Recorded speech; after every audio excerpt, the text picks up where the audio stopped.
Look out! Today we're diving into a hockey game that feels like a Hollywood blockbuster. Foreign journalists whooped in with their jabs, comparing the Soviet team to toddlers just learning to walk. Canada mocked the Soviet team as weak, like an expert teacher. A reporter quipped, "We'll losers dig holes in Siberia." The Soviets, unfazed, shot back with, "We will be champions," firing up the atmosphere like a pot on the stove. However, the Soviets had never bested Canada on the world stage, making this match feel like winning a golden ticket. It wasn't just about a generation of hockey dreams.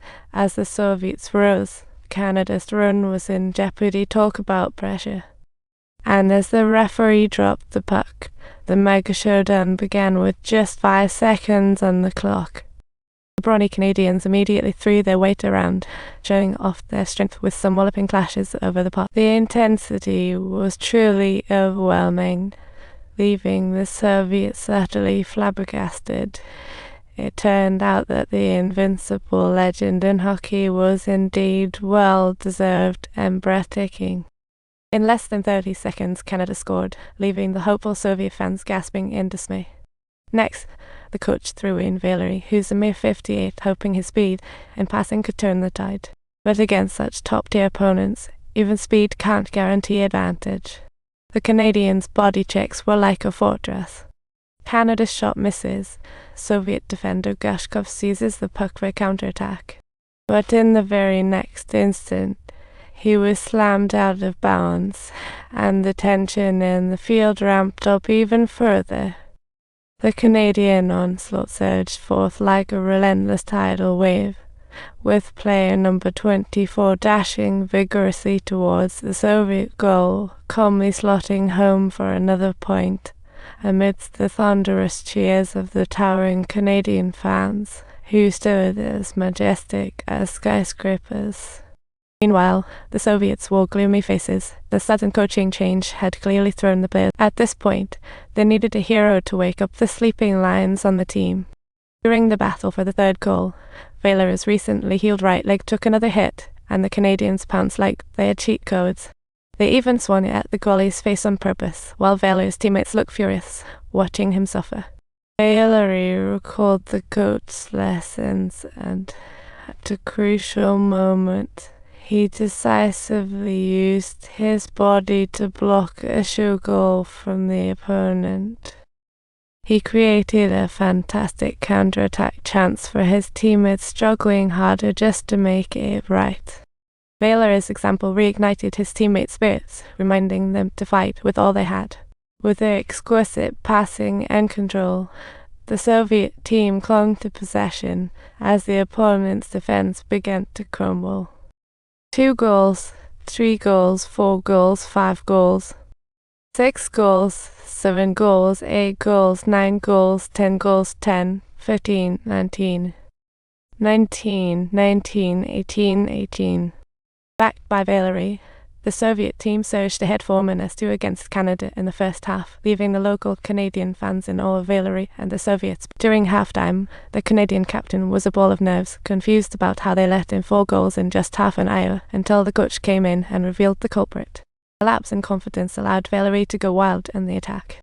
Thus, the coach declared, in the second half, "We must shut down Valeri." But no one expected the next move would be so dirty. Right at the start of the second half, Valeri received a pass and got stumped by the Canadian captain. Valeri's injured leg took another hit, leaving him incapacitated, as the Canadians capitalized with an easy goal. But in the frantic chase for the score, Valeri's teammates were more concerned about his health. They carried the injured Valeri off the ice, forcing a stoppage, but he was determined to get back out there. The crowd cheered for his dedication and bravery, while his family wept tears of concern. Although the Soviets lacked a physical advantage, this in no way indicated a lack of perseverance and fighting spirit within them.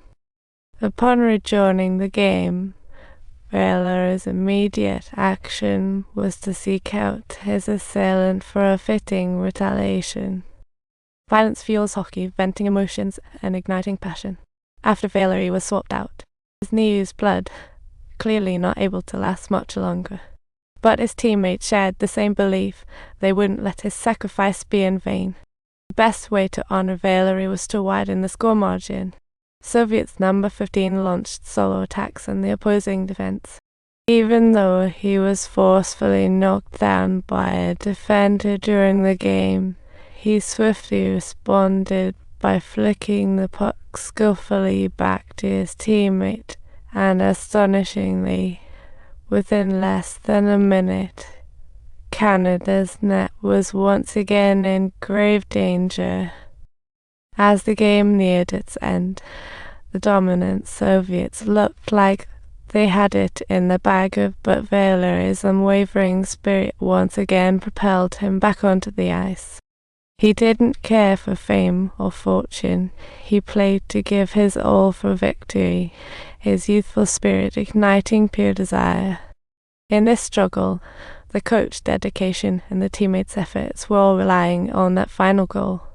At last, in this globally anticipated mega match, the Soviet team's sweeping victory brought the perfect conclusion. This was magic or miracles, but the sweat and teamwork that made it happen. Ironically, the MVP Valeri fell down. His battle was not just for his teammates, but to uplift the entire. It was all to assist us. The victorious outcome was achieved through their hard labor. Valeri, the MVP, successfully gained respect from his rivals and emerged as the highly revered and inspiring hero of the match. The two athletes promised to face off once more in the upcoming Super League, causing Tarasov in front of the television to be uncontrollably moved to tears of emotion. All for an encore showdown next time. Here's to Valeri's bright future. Strive for perfection. Subscribe for more thrilling content later.